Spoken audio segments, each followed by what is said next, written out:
Bismillahirrahmanirrahim. Assalamualaikum warahmatullahi wabarakatuh. Alhamdulillah.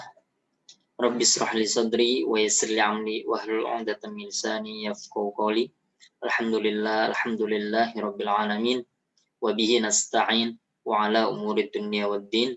Wassalatu wassalamu ala asrafil anbiya'i wal mursalin sayyidina Muhammadin wa ala alihi wa sahbihi ajma'in. Amma ba'du. Yang pertama-tama marilah kita ucapkan puji syukur kita kehadirat Allah Subhanahu wa taala yang mana telah memberikan kita kenikmatan yaitu nikmat iman, Islam dan ihsan, dan juga dengan anugerahnya kita dapat berkumpul di Zoom ini, dan kenikmatan sehat pula lah kita dapat berkumpul di Zoom ini pula. Dan yang kedua, tak lupa salawat serta salam kita curahkan kepada baginda kita Nabi Muhammad Sallallahu Alaihi Wasallam yang mana telah membawakan kita dari zaman jahiliyah ke zaman yang terang benderang ini. Langsung saja, saya di sini yaitu dengan nama Ahmad Ulibiyah itu akan membawakan tugas akhir yaitu video tentang presentasi materi yaitu filsafat pendidikan Islam dengan dosen pengampu yaitu Bapak Amin Fauzi. Bismillah. Di sini saya akan menerangkan yaitu tentang materi asas-asas pendidikan akhlak dalam filsafat pendidikan Islam.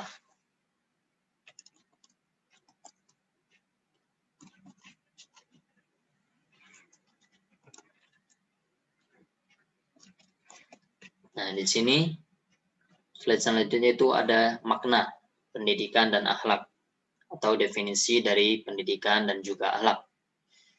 Poin pertama ada istilah pendidikan.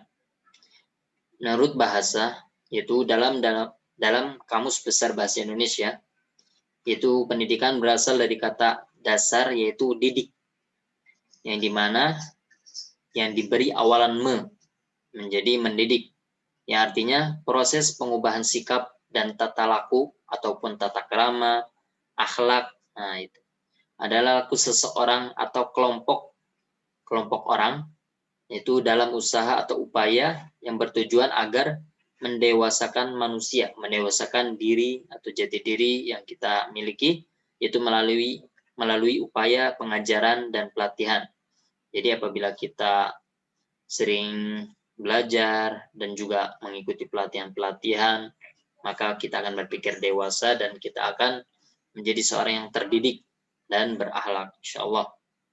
Selanjutnya yaitu secara etimologis, istilah akhlak adalah bentuk jamak dari kata khuluq yang berarti budi pekerti. Khuluqon, budi pekerti ataupun perangai, tingkah laku, dan juga akhlak atau tabiat, kebiasaan. Nah, tabiat ini dilahirkan karena hasil perbuatan yang diulang-ulang ataupun yang dibiasakan atau terbiasa, atau karena kebiasaan kita menjadi terbiasa, dan karena terbiasa kita menjadi suatu kebiasaan itu kita menjadi suatu sifat ataupun ya akhlak kita yang sampai saat ini kita lakukan, sehingga menjadi biasa. Berikut ini akan dipaparkan definisi akhlak menurut istilah para ahli, yaitu yang pertama menurut Imam Al-Ghazali dalam kitab Ihya Ulumuddin, yaitu definisi akhlak adalah sifat yang tertanam dalam jiwa yang menimbulkan macam-macam perbuatan dengan gampang dan mudah, dan pula tidak memerlukan pemikiran dan pertimbangan. Itu menurut Imam Al-Ghazali. Dan menurut Ibnu Maskawi, itu yang wafat pada 1030 Masehi, atau khuluq adalah akhlak atau keadaan jiwa yang mendorongnya untuk melakukan perbuatan-perbuatan tanpa dipikirkan. Nah, di sini tanpa dipikirkan dan diperhitungkan sebelumnya. Itu suatu akhlak. Jadi menurut kedua para ahli ini atau Imam Al-Ghazali dan Ibnu Maskawi, itu akhlak adalah suatu sifat yang tertanam dalam jiwa kita yang mendorong kita untuk melakukan suatu perbuatan. Nah, tanpa kita pikirkan sebelumnya atau tanpa kita pikirkan, jadi kita langsung perbuat, langsung kita eksekusi apa yang kita inginkan, apa yang kita ingin perbuat. Selanjutnya dalam Al-Quran di surat Al-Qalam ayat 4, yaitu yang artinya, dan sesungguhnya kamu benar-benar berbudi pekerti yang agung. Di sini ditakkidkan ataupun dikuatkan dalam firman Allah, yaitu surat Al-Qalam ayat 4. Saya ulangi lagi, yaitu dan sesungguhnya kamu benar-benar berbudi pekerti yang agung. Jadi sebenarnya Allah itu menciptakan kita, sudah ada naluri dalam diri kita itu budi pekerti ataupun akhlak yang baik. Nah, namun kita biasanya kita nafikan atau kita ya sudahlah, mungkin nanti lain waktu atau lain-lain. Jadi kita tunda-tunda ataupun kita nafikan suatu naluri kita yang baik atau perbuatan akhlak kita yang baik itu. Baik ditunda maupun ya kita tolak gitu, secara tidak sadar ataupun sadar. Dan yang kedua, dalam hadis yang diriwayatkan oleh Imam Bukhari dan Muslim, yaitu sebaik-baik kamu yaitu yang paling baik keadaan akhlaknya. Jadi menurut hadis yang diriwayatkan oleh Imam Bukhari dan Muslim, sebaik-baik manusia yaitu di umat kita, umat Muhammad SAW, yaitu yang paling baik adalah orang yang memiliki akhlak, budi pekerti, tata krama, ataupun sopan santun, ataupun kebiasaan, sifat, yaitu yang akhlakul karimah, yang akhlaknya baik. Kita sudah dicontohkan oleh Rasulullah SAW, yang mana beliau yaitu suatu manusia yang kita panut, ataupun kita menjadi suatu sosok yang suri tauladan bagi kita. Dan selanjutnya dari ayat-ayat dan hadis di atas dapat dipahami bentuk-bentuk perkataan akhlak maupun khuluq dan khaliqun, bisa diartikan dengan istilah budi pekerti atau perangai, tingkah laku, adab kebiasaan, ataupun segala sesuatu yang sudah menjadi tabiat kita ataupun suatu kebiasaan yang biasa kita perbuat dalam kehidupan sehari-hari. Di sini ada yaitu tujuan pendidikan akhlak. Apa sih tujuan pendidikan akhlak sini? Nah, di sini dijelaskan yaitu tujuan pendidikan akhlak menurut para ahli adalah sebagai berikut. Yang pertama, menurut Muhammad Ali Hasan. Jadi tujuan pendidikan akhlak adalah setiap orang itu berbudi pekerti atau berakhlak, bertingkah laku, berperangai atau beradat istiadat yang baik sesuai dengan ajaran Islam. Jadi seharusnya kita sebagai manusia itu wajib berbudi pekerti atau berakhlak yang baik atau beradat istiadat yang baik, sesuai dengan ajaran kita, yaitu ajaran Islam, yang mana yang kita berpedoman pada Al-Quran dan hadis. Yang kedua, menurut Barmawi Umari, tujuan ilmu akhlak adalah supaya ataupun agar perhubungan kita atau hubungan kita dengan Allah atau muamalah ma'allah, dan dengan sesama makhluk, muamalah ma'an nas dan makhluk lainnya ataupun alam semesta ini tetap terpelihara dengan baik dan harmonis. Itu menurut Barmawi Umari. Yang ketiga yaitu menurut Muhammad Atiyah Al-Abrosi, tujuan pendidikan moral dan akhlak ialah untuk membentuk orang-orang yang bermoral baik, keras kemauannya, sopan dalam berbicara dan perbuatan, jujur dan juga suci. Itu menurut Atiyah Al-Abrosi. Yang keempat yaitu menurut Ibnu Miskawai, tujuan pendidikan akhlak adalah terciptanya manusia yang memiliki atau mempunyai perilaku ketuhanan. Apa yang dimaksud dengan perilaku ketuhanan? Yaitu memiliki suatu keyakinan, kita sebagai umat Nabi Muhammad, yaitu umat Islam, kita harus memiliki keyakinan atau iman pada Allah SWT. Nah, di situ Allah memberikan kita pedoman, yaitu Al-Quran dan hadis. Nah, di sini jelaskan lagi, perilaku seperti ini muncul dari akal ketuhanan yang ada dalam diri manusia secara spontan. Nah, dari sini kita sadari bahwa apabila kita memiliki keyakinan kepada Tuhan atau Allah SWT yang kita yakini iman, insya Allah kita akan selalu berpikir apabila kita berbuat buruk, maka apabila kita berbuat buruk, maka ada Allah yang mengawasi. Jadi kita setiap detik, setiap waktu, setiap dimanapun kita, Allah di situ mengawasi kita dan para malaikat-malaikatnya. Sini ada prinsip-prinsip dari falsafah akhlak dalam Islam. Menurut ahli yaitu Omar Muhammad Al-Taumi Asy-Syaibani, yang pertama, kepercayaan akan pentingnya akhlak dalam hidup. Prinsip falsafah akhlak dalam Islam, yaitu pertama, kepercayaan akan pentingnya akhlak dalam hidup. Jadi kita harus percaya bahwa akhlak adalah suatu kepentingan dalam kehidupan kita, karena dengan akhlak kita dapat dinilai oleh teman-teman kita atau oleh orang lain. Apabila kita memiliki akhlak yang baik, saya orang lain pun akan berpikiran positif pada kita dan ingin berteman kepada kita. Yang kedua, kepercayaan bahwa akhlak itu sikap yang mendalam di dalam jiwa. Jadi kepercayaan akhlak di sini kita apabila memiliki suatu akhlak yang baik dan percaya bahwa akhlak itu sesuatu yang penting, maka sikap dalam jiwa kita ini akan tertuntun ataupun memiliki jalan yang lurus. Jadi tidak berbuat jahat ataupun pasti berpikiran positif dan selalu ingin berbuat baik.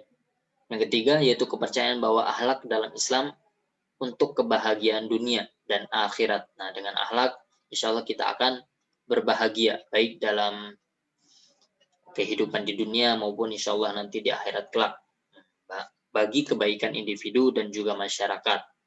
Dengan akhlak kita dapat insya Allah mendapatkan kebaikan dunia akhirat dan juga kebaikan dalam diri kita, balik dalam individu kita sendiri dan juga masyarakat luas. Yang keempat yaitu poin keempat, ada kepercayaan bahwa tujuan akhlak Islam itu akhlak kemanusiaan yang sesuai dengan fitrah manusia, ya hampir sama dengan fitrahnya, yaitu tadi kepercayaan tentang pentingnya akhlak dalam hidup atau ketuhanan tadi yang sudah sebelumnya kita jelaskan. Jadi fitrah manusia itu memiliki suatu akhlak yang baik, itu naluri dalam hati kita, hati nurani kita ini pasti ingin berbuat baik, tapi kita nafikan ataupun kita tolak baik secara sadar maupun tidak sadar. Yang kelima itu kepercayaan bahwa teori akhlak tidak sempurna tanpa 5 unsur. Nah, jadi kepercayaan bahwa teori akhlak tidak sempurna tanpa 5 unsur. Yang pertama itu akhlak hati nurani. Nah, tadi jelaskan sebagian, yaitu yang kedua ada kemestian akhlak, ketiga hukum akhlak, yang keempat tanggung jawab akhlak, dan yang kelima yaitu ganjaran akhlak. Jadi apabila kita memiliki akhlak yang baik, insya Allah Allah ganjar kita dengan suatu kebaikan pula. Selanjutnya itu hati nurani atau akhlak, menjelaskan yang sebelumnya tadi, atau dalam bahasa Inggris moral conscience. Definisi dari hati nurani akhlak yaitu dorongan dalam jiwa ataupun diri, hati nurani ini, atau kekuatan dalam yang mengawasi dari dalam, ya seperti hati nurani sini Allah memberikan kita hati nurani itu agar kita selalu merasa diawasi oleh Allah SWT. Nah, selanjutnya perbuatan-perbuatan manusia yang nampak dari luar sehingga ia dapat menentukan terjadi atau tidaknya perbuatan tersebut. Di sini, jadi kalau secara tekstualnya, dorongan dalam atau kekuatan dalam yang menguasai dari dalam.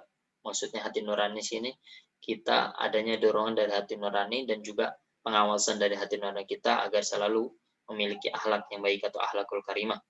Atau perasaan jiwa dari dalam di mana terpantul perbuatan-perbuatan manusia sehingga ia dapat menghargai perbuatan-perbuatan ini dan ia sanggup apakah ia baik atau buruk. Nah, di sini kita balik kepada inti dari dalam jiwa kita atau individu kita, baik buruknya akhlak kita yaitu tergantung pada perbuatan kita atau keputusan kita. Selanjutnya ada paksaan akhlak atau moral obligation. Tidak ada nilai bagi prinsip dan dasar-dasar akhlak jika ia tidak mengandung kesanggupan, yaitu memaksa manusia mengikutinya. berpegang teguh dalam melaksanakannya dan beramal sesuai dengannya. Jadi paksaan akhlak maksudnya ada suatu hukum pada akhlak juga, ada paksaan akhlak. Maksudnya seperti apa? Apabila kita melihat sesuatu dan di situ kita bereaksi, di situ ada aksi dan di situ ada reaksi. Maksudnya kita melihat seperti pengemis atau peminta-minta di jalan, di sini kita bereaksi dalam diri kita, itu akhlak kita atau hati nurani kita berbicara, kita bantu dalam. Jadi ketika kita bicara, udah bantu aja. Nah, situ kita putuskan. Itu kita kembali lagi dalam diri kita. Apabila kita ingin membantu, alhamdulillah. Apabila kita belum bisa bantu, nah di situ kita nafikan berarti. Padahal kita memiliki ya harta yang cukup ataupun ada rezeki lebih, kita bantu. Apabila tidak, ya kita sebaiknya kita memohon maaf atau yang mengucapkan mohon maaf Pak, saya belum bisa bantu. Dan dalam pandangan filsafat teknik Islam, sumber utama bagi paksaan akhlak ini adalah agama dan perintah-perintah. Nah, tadi larangan juga, larangan-larangan, ajakan-ajakan, dan ancaman-ancaman yang terkandung di dalamnya. Nah, dalam agama Muslim di mana kita diatur dalam pedoman kita di Al-Quran dan hadis, kita diatur di sini. Adanya perintah-perintah, larangan-larangan. Nah, sini kembali lagi dalam pedoman kita itu Al-Quran dan hadis. Dan karena di dalam Al-Quran maupun dalam hadis, di situ kita diperintahkan untuk berbuat baik atau berakhlakul karimah. Dan juga ada larangan agar tidak berbuat buruk. Dan adanya ajakan-ajakan agar kita dapat berbagi, yaitu suatu akhlak yang baik. Dan adanya ancaman apabila kita berbuat baik, maka kita ditimpal oleh Allah dengan kebaikan. Dan apabila di sini ancaman yang buruk, yaitu perbuatan buruk, apabila kita berbuat dengan perbuatan yang buruk, akhlak yang buruk, maka Allah juga akan mengancam atau menimbal balikan kita dengan perbuatan yang buruk pula. Selanjutnya itu ada hukum akhlak atau moral judgment. Yang dimaksud dengan hukum akhlak yaitu menghargai nilai-nilai akhlak bagi perbuatan manusia sekedar unsur-unsur kebaikan dan keburukan yang terkandung di dalamnya, atau sekedar baik dan buruknya. Jadi di sini ada hukum akhlak di sini agar kita dapat menghargai nilai-nilai akhlak apabila ada yang membuat kita seseorang, ada yang membuat kita memberi kita sesuatu, itu dalam hal kebaikan, maka kita hargai dengan mengucapkan terima kasih atau kita timbal baik apabila seseorang tersebut di lain waktu membutuhkan atau pertolongan kita, maka kita tolong kembali. Dan apabila kita diperbuat oleh seseorang, yaitu dengan perbuatan buruk, kita harus memiliki jiwa yang besar atau sabar, dan jangan pernah sama sekali kita untuk berniat membalas dendam. Selanjutnya, jadi harus ada bagi hukum akhlak ini norma-norma atau ukuran-ukuran yang menjadi dasarnya. Bagi seorang muslim, itu tidak boleh keluar dari prinsip-prinsip dan dasar-dasar akhlak yang umum dibawa oleh Islam, dan terkandung dalam ajaran-ajaran, perintah-perintah dan larangan-larangannya. Seperti itu yang kita kembali lagi pada pedoman kita itu Al-Quran dan hadis. Selanjutnya ada tanggung jawab akhlak ataupun dalam bahasa Inggris moral responsibility. Tanggung jawab akhlak ini merupakan dasar utamanya akhlak. Nah, dasar utamanya adalah suatu akhlak. Pangkal hukum akhlak, balasan akhlak, dan hal-hal yang berkaitan dengannya, seperti pahala, siksaan, dengan bentuk yang bermacam-macam. Maksudnya seperti apa tanggung jawab akhlak ini? Nah, apabila kita buat tadi, sudah dijelaskan sebelum-sebelumnya juga, jadi adanya suatu tanggung jawab atau timbal balik dari akhlak yang kita perbuat. Apabila kita berbuat baik, insya Allah pahala adalah balasannya, dan juga insya Allah orang lain pun akan berbuat kepada kita. Dan apabila kita berbuat atau memiliki akhlak yang buruk, maka siksaan neraka itulah balasan bagi kita, dan orang lain pun akan membalas dengan perbuatan buruk pula pada kita. Selanjutnya yaitu di antara syarat-syarat tentang tanggung jawab akhlak yang paling utama adalah kemauan bebas manusia, baik itu ia bebas melakukan suatu perbuatan yang ia anggap baik ataupun tidak baik. Artinya ada kesadaran ataupun kemauan dan kebebasan yang keluar timbul dari dalam dirinya sendiri. Tanpa syarat-syarat ini, perbuatan atau akhlak manusia tidak bisa dipertanggungjawabkan. Jadi yang paling utama adalah kemauan bebas manusia. Jadi semua apabila ya tadi contohnya seperti ada orang miskin, pasti dalam hati nurani kita ingin membantu, tapi ya tergantung kita. Kembali dalam ke individu kita masing-masing. Apabila kita buat baik, insya Allah akan balas yang suatu kebaikan, dan apabila kita berbuat buruk, maka Allah juga akan balas suatu keburukan itu. Seperti di surat Al-Zalzalah, yaitu وَمَنْ يَعْمَلْ مِثْقَالَ ذَرَّةٍ خَيْرًا يَرَهُ وَمَنْ يَعْمَلْ مِثْقَالَ ذَرَّةٍ شَرًّا يَرَهُ. Seperti itu teman-teman. Selanjutnya ada ganjaran akhlak atau moral reward. Ganjaran akhlak itu, apakah itu ganjaran kebaikan ataupun keburukan? Nah, pahala atau siksaan diberikan kepada pelaku akhlak karena adanya tanggung jawab akhlak dan hukum akhlak. Selanjutnya ada tanggung jawab akhlak, hukum akhlak dan ganjaran akhlak berkaitan satu sama lain. Jadi hukum dan ganjaran akhlak ini adalah suatu kesinambungan atau suatu keterikatan satu sama lain dan memiliki hubungan yang timbal balik. Apabila salah satu di antaranya ada, maka yang lain pun juga ada. Ya, ini seperti lebih rinci lagi yang sebelumnya kita telah jelaskan. Sini adanya tujuan pengajaran akhlak. Apa sih tujuan adanya diajarkannya akhlak? Yang pertama yaitu menumbuhkan pembentukan kebiasaan berakhlak mulia atau akhlakul karimah dan beradat kebiasaan yang baik. Yang kedua yaitu memantapkan rasa keagamaan pada siswa, membiasakan diri berpegang pada akhlak mulia dan membenci akhlak rendah ataupun akhlak buruk.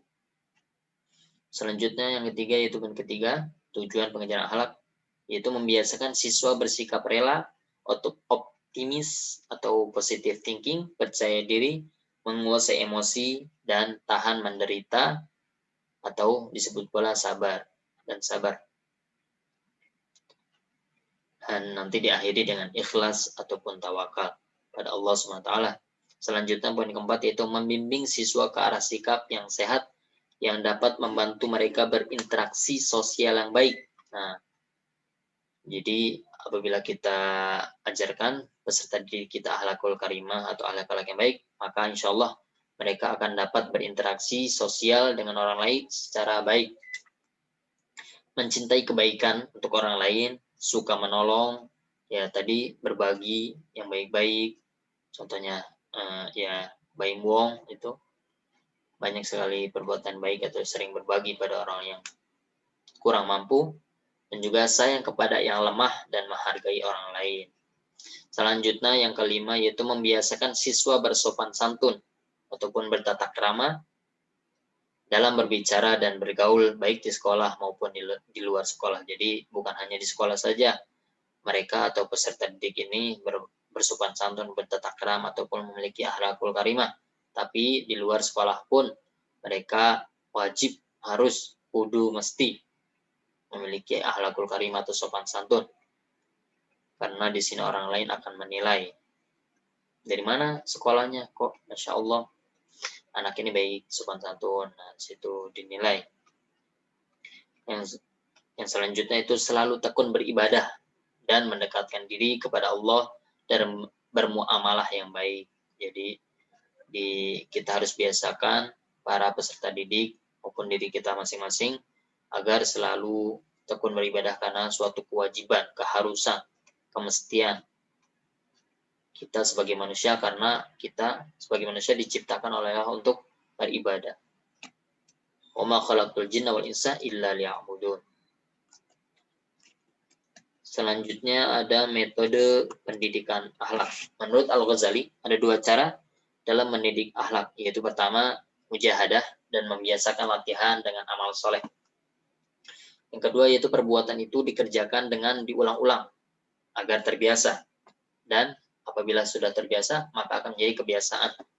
Selain itu juga ditempuh dengan jalan yaitu satu, memohon karunia Allah ilahi dan sempurnanya fitrah atau kejadian agar nafsu syahwat dan amarah itu dijadikan lurus atau patuh kepada akal dan agama pedoman kita yaitu Al-Quran dan hadis. Yang kedua yaitu akhlak tersebut diusahakan dengan mujahadah dan riyadhah, yaitu dengan membawa diri kepada perbuatan-perbuatan yang dikehendaki oleh akhlak tersebut. Itu suatu perbuatan yang baik.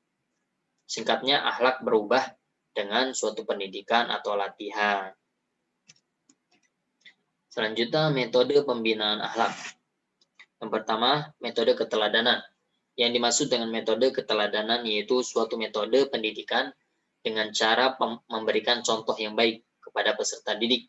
Jadi, ajaran yang baik itu suatu contoh perbuatan. Jadi, apabila peserta didik melihat kita yang sopan santun, yang bertutur kata yang baik, halus, lemah lembut, insya Allah peserta didik lebih mudah mencerna dan mengaplikasikan dalam kehidupan sehari-hari. Di sini ada baik dalam ucapan maupun perbuatan kita. Seperti itu, teman-teman. Selanjutnya yang kedua yaitu ada metode pembiasaan. Pembiasaan merupakan proses penanaman kebiasaan. Sedang kebiasaan atau habit ialah cara-cara bertindak yang persisten, uniform, dan hampir-hampir otomatis atau hampir tidak disadari oleh pelakunya. Contohnya ya suatu kebiasaan. Apabila contohnya kalau di sekolah kita biasanya sebelum masuk kelas kita ketok pintu mengucapkan salam. Nah, itu suatu kebiasaan. Dibiasakan maka terbiasa dan menjadi suatu kebiasaan atau habit. Jadi dia menjadi peserta didik yang sopan santun. Dan ada juga pembiasaan tersebut dapat dilakukan untuk membiasakan pada tingkah laku, keterampilan, kecakapan, dan pola pikir peserta didik. Selanjutnya yang ketiga yaitu ada metode memberi nasihat. Apa yang dimaksud metode memberi nasihat ini? Menurut ahli yaitu Abdurrahman Al-Nahlawi mengatakan bahwa yang dimaksud dengan nasihat adalah suatu penjelasan kebenaran atau kebenaran dan kemaslahatan dengan tujuan menghindarkan orang yang dinasihati dari bahaya serta menunjukkannya ke jalan yang mendatangkan kebahagiaan dan manfaat. Contoh seperti apa? Apabila kita melihat teman kita belum sholat, kita nasihati atau kita ajak, ayo mari kita sama-sama sholat yuk, gitu. Atau udah sholat belum, kita tanya. Apabila teman kita belum lihat teman itu belum sholat, mana kita tanya dan kita ajak atau kita dampingi gitu. Seperti apa baiknya gitu. Itulah metode nasihat. Nasihat yang baik itu adalah suatu ajakan yang baik pula, bukan kita menjudge orang lain yaitu dengan suatu perkataan atau kalimat yang buruk. Itu adalah suatu nasihat yang kurang baik atau yang kurang tepat. Jadi suatu nasihat yang baik yaitu suatu kalimat ajakan ataupun ajakan yang mengingatkan yaitu suatu kemaslahatan atau kebenaran pada teman-teman kita atau orang lain agar terhindar dari suatu yang buruk dan menunjukkan kepada orang lain itu yaitu jalan yang benar atau mendatangkan kebahagiaan dan manfaat baik di dunia maupun di akhirat. Yang keempat yaitu ada metode motivasi dan intimidasi. Apa yang maksud dengan metode motivasi dan intimidasi? Yaitu dalam bahasa Arab disebut dengan uslub at-targhib wal tarhib atau metode targhib dan tarhib. Targhib yaitu berasal dari kata kerja roghobah yang berarti menyenangi, menyukai dan mencintai. Kemudian kata itu diubah menjadi kata benda yaitu targhib yang mengandung makna suatu harapan untuk memperoleh kesenangan, kecintaan dan kebahagiaan yang mendorong seseorang sehingga timbul harapan dan semangat untuk memperolehnya. Jadi untuk apa kita berakhlak baik? Di sini ada suatu kita senang apabila kita buat baik, insya Allah orang-orang akan baik kepada kita. Kita harus dengan metode motivasi, kita harus menyukai dengan yaitu akhlakul karimah. Karena apabila kita menyukai akhlakul karimah, insya Allah Allah pun akan suka pada kita. Jangankan manusia suka pada kita, Allah pun akan menyukai perbuatan kita. Dan kita harus mencintai akhlakul karimah karena banyak sekali contoh, yaitu ya yang paling kita panuti itu suri tauladan kita Rasulullah sangat dicintai Allah karena akhlakul karimahnya. Karena Rasulullah pun diutus untuk memperbaiki dan menyempurnakan akhlak. Seperti itu. Selanjutnya yang kelima ada metode kisah. Nah, metode kisah yaitu merupakan salah satu upaya untuk mendidik murid agar mengambil pelajaran dari kejadian di masa lampau. Apabila kejadian tersebut merupakan kejadian yang baik, maka harus diikutinya. Nah, jadi apabila punya pengalaman atau masa lalu yang baik, ada situ hikmah-hikmah atau suatu yang manfaat, maka harus diikuti dan dibiasakan. Sebaliknya apabila kejadian tersebut kejadian yang bertentangan dengan agama Islam, maka harus dihindari ataupun ditinggal dan diperbaiki. Mungkin itu saja presentasi dari saya. Mohon maaf apabila banyak kekurangan, dan apabila ada suatu manfaat atau ilmu yang bermanfaat itu datang dari Allah SWT. Nun wal qalami wa ma yasrun fastabiqul khairat. Wabillahi taufiqul hidayah wa ridhal inayah. Wassalamualaikum warahmatullahi wabarakatuh.